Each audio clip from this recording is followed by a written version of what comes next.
76వ గణతంత్ర దినోత్సవంలో ఆంధ్రప్రదేశ్ రాష్ట్ర ప్రభుత్వం ప్రదర్శించిన ఏటుకొప్పాక బొమ్మలు, ప్రకృతి సిద్ధ బొమ్మలు అనే అంశంపైన పెట్టిన శకటానికి జాతీయ స్థాయిలో చాలా కాలం తర్వాత 60 సంవత్సరాల తర్వాత జ్యూరీ కేటగిరీ కింద తృతీయ బహుమతి లభించింది.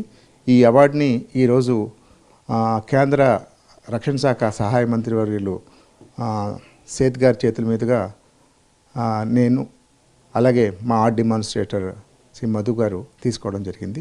ఇది చాలా సంతోషకరమైన అంశం. ఎందుకంటే ఏటుకొప్పాక బొమ్మలకి ఒక ప్రత్యేకత ఉంది. ఎందుకంటే ఆ బొమ్మలు చాలా పర్యావరణ సహితమైన బొమ్మలు. దానికి వేసే రంగులు కూడా చాలా సహజమైన రంగులు వేయడం జరుగుతుంది. అలాగే దానికి ఈ లక్కతో కోట్ చేసిన ఈ బొమ్మలకి జియో ట్యాగింగ్ కూడా ఉంది.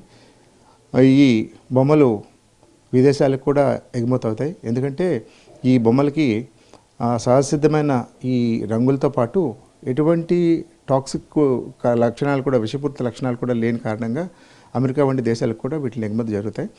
ఈ ప్రదర్శన ద్వారా మంచి పేరు రాష్ట్ర ప్రభుత్వానికి రావడమే కాకుండా మంచి వర్తక వాణిజ్యం కూడా కలుగుతుందని ఆశిస్తున్నాం.